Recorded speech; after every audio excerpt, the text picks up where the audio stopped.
এবার প্রবল গতিতে এগিয়ে আসছে ভারী বৃষ্টি। গত কয়েকদিন ধরে ঝড় বৃষ্টির খেলা চললেও আবারও কিন্তু ভারী বৃষ্টি অ্যাটাক করবে বাংলার বুকে। কিন্তু ঠিক কোন এলাকায় ভারী বৃষ্টি অ্যাটাক করবে এবং কোন দিকেই বা আবহাওয়ার পরিবর্তন ঘটবে তা নিয়ে এই ভিডিওতে আপনাদেরকে বিস্তারিতভাবে জানিয়ে দেব।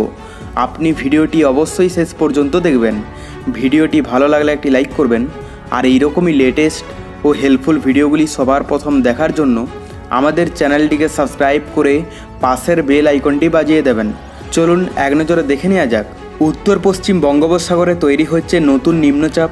মৌসুমি অক্ষরেখার প্রভাবে আজ থেকেই উত্তরবঙ্গে ভারী থেকে অতি ভারী বৃষ্টির সম্ভাবনা রয়েছে। দক্ষিণবঙ্গেও হালকা থেকে মাঝারি বৃষ্টি হবে। ফের একবার বাংলায় প্রবেশ করতে চলেছে আরও একটি নিম্নচাপ। তেমনই আবার অরুণাচল প্রদেশ পর্যন্ত বিস্তৃত আছে মৌসুমি অক্ষরেখা, যা জলপাইগুড়ির উপর দিয়ে গিয়েছে। এই দুই কারণে ফের বৃষ্টি হতে পারে পশ্চিমবঙ্গে। আজ থেকে অতি ভারী বৃষ্টি হবে দার্জিলিং, কালিম্পং, জলপাইগুড়ি এবং আলিপুরদুয়ারে। তবে শুক্রবার থেকে বৃষ্টি কমবে। তবে উত্তরবঙ্গে ভারী বৃষ্টি হলেও কলকাতায় হবে হালকা থেকে মাঝারি বৃষ্টি। তাই সর্বোচ্চ তাপমাত্রা থাকবে 34 ডিগ্রি সেলসিয়াস আর সর্বনিম্ন 19 ডিগ্রির আশেপাশে। এদিকে বাংলাদেশের কথা বলতে গেলে মৌসুমি অক্ষরেখা এবং কিছু অনুকূল পরিবেশের কারণে রংপুর বিভাগের উত্তরে উজানে আগামী 35 ঘন্টার মধ্যে ভারী থেকে অতি ভারী বর্ষণ হতে পারে। সেই সাথে রংপুর বিভাগের পঞ্চগড়, নীলফামারী, লালমনিরহাট, কুড়িগ্রাম, ঠাকুরগাঁও ও ময়মনসিংহ বিভাগের নেত্রকোনা, সিলেট বিভাগের সুনামগঞ্জ, সিলেট এবং মেঘালয় সংলগ্ন এলাকায় ভারী বর্ষণের সম্ভাবনা রয়েছে। একই সময়ে দিনাজপুর, রংপুর, গাইবান্ধা, জামালপুর, ময়মনসিংহ, মৌলভীবাজার, কিশোরগঞ্জ, হবিগঞ্জ, জয়পুরহাট ও পার্শ্ববর্তী এলাকায় মাঝারি বৃষ্টি হতে পারে এবং রাজশাহী বিভাগের বেশ কিছু এলাকা ও পার্বত্য চট্টগ্রামের কিছু অংশে হালকা থেকে মাঝারি বৃষ্টির সম্ভাবনা রয়েছে। এছাড়া দেশের বাকি এলাকায় বৃষ্টিপাতের প্রবণতা কম থাকলেও বিক্ষিপ্তভাবে ছড়িয়ে ছিটিয়ে কিছু বজ্রবৃষ্টি হতে পারে। উজানে ভারী থেকে অতি ভারী বর্ষণের কারণে রংপুর বিভাগের নদ নদী সমূহের পানি সমতল বৃদ্ধি পেয়ে বিপদসীমা অতিক্রম করে নদ নদীর তীরবর্তী নিম্নাঞ্চল সাময়িক প্লাবিত হতে পারে। তবে পরবর্তীতে আবার কোন এলাকাগুলিতে ভারী বৃষ্টি অ্যাটাক করবে জানতে হলে আমাদের চ্যানেলটিকে সাবস্ক্রাইব করে রাখতে ভুলবেন না। আর ভিডিওটি প্রচুর পরিমাণে আপনার ফ্রেন্ডসদেরকে শেয়ার করে তাদেরকেও দেখার সুযোগ করে দেবেন। Bye bye guys. তো এরপর আমরা পশ্চিমবঙ্গ এবং বাংলাদেশের আবহাওয়াটা দেখে নেব আগামী 24 থেকে 48 ঘন্টায় কীরকম থাকবে। কারণ গত 2-3 দিন ধরে মোটামুটি পরিষ্কার আকাশ রয়েছে পশ্চিমবঙ্গ এবং বাংলাদেশের অধিকাংশ এলাকায়। তবে আগামী কয়েকদিন আবারও কি ভারী বৃষ্টির সম্ভাবনা রয়েছে, না আগামী কয়েকদিন আবারও পরিষ্কার আকাশেই কাটবে, সেই সমস্ত আপডেটগুলো আজকের এই ভিডিওতে আপনাদেরকে লাইভে দেখিয়ে দেব। তার সঙ্গে আমরা দেখে নেব তাপমাত্রায় কীরকম কী ফারাক হতে পারে। কারণ গত 2-3 দিন ধরে পরিষ্কার আকাশের ফলে একদিকে যেমন তাপমাত্রা ভালোই বেড়েছে, তো সেই কারণে আগামী 24 থেকে 48 ঘন্টায় তাপমাত্রাটা কীরকম থাকবে, আবারও কি অস্বস্তিকর পরিবেশ তৈরি হতে পারে নাকি স্বাভাবিকের মধ্যেই থাকবে, তো তা নিয়ে বিস্তারিত আপডেট আপনারা ভিডিওটি অবশ্যই শেষ পর্যন্ত দেখবেন।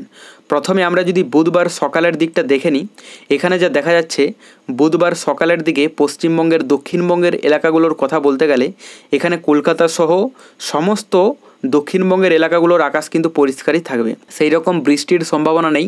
সকালের দিকে অধিকাংশ এলাকার আকাশ কিন্তু পরিষ্কার দেখা যাচ্ছে।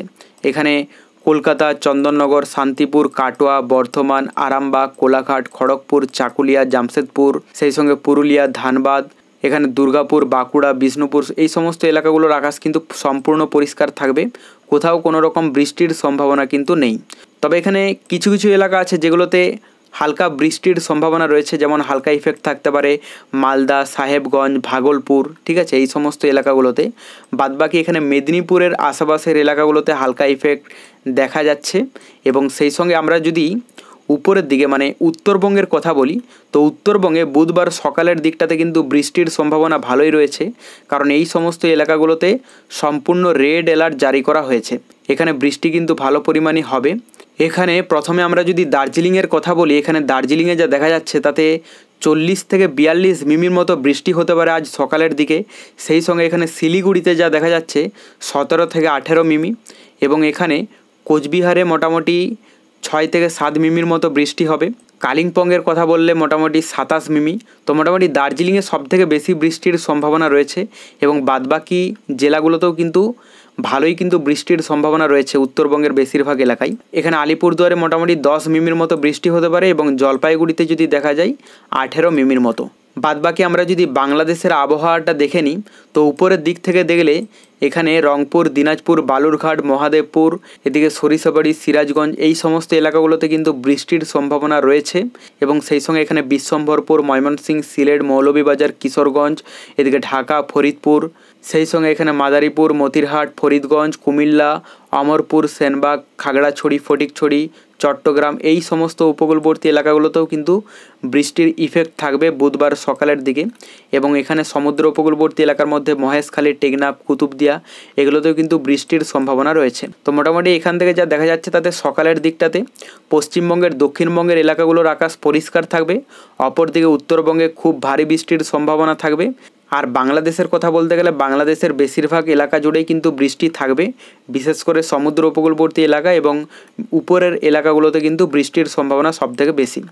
আমরা যদি দুপুর এবং বিকেলের দিকটা দেখে নিই, কারণ দুপুর এবং বিকেলের দিকে গত কয়েকদিন ধরেই তো বৃষ্টি হচ্ছিল, তবে যদিও 2-3 দিন ধরে এখন স্টপ আছে। আমরা আবারও দেখে নেব যে দুপুর এবং বিকেলের দিকে নতুন কোনো চেঞ্জেস আসছে কি না।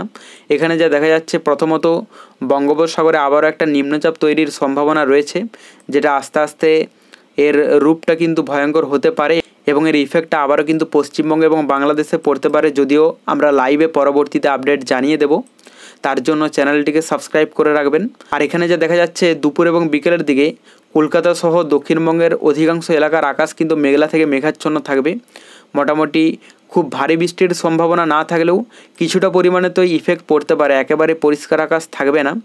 তার মধ্যে এখানে শান্তিপুর, বর্ধমান, বাঁকুড়া, বিষ্ণুপুর, আরামবাগ, চাকুলিয়া, খড়গপুর, জামশেদপুর এই সমস্ত এলাকাতে মোটামুটি একটা ইফেক্ট দেখা যাচ্ছে এবং উত্তরবঙ্গের এলাকাগুলোতে যেহেতু সকালের দিকে ভারী বৃষ্টির সম্ভাবনা রয়েছে, তো সেক্ষেত্রে এখানে পরিষ্কার আকাশের সম্ভাবনা তো একদম নেই বললেই চলে।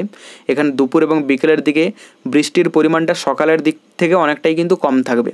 সকালের দিক থেকে যেহেতু অনেকটাই কম থাকবে, মোটামুটি এখানে বৃষ্টি হবে, তবে হালকা পরিমাণ। আর যদি বাংলাদেশের কথা বলা যায়, বাংলাদেশের সমস্ত এলাকা জুড়েই কিন্তু বৃষ্টির একটা আভাস থাকবে দুপুর এবং বিকেলের দিকে। সেই রকম কিন্তু পরিষ্কার আকাশ দেখা যাচ্ছে না, ঠিক আছে।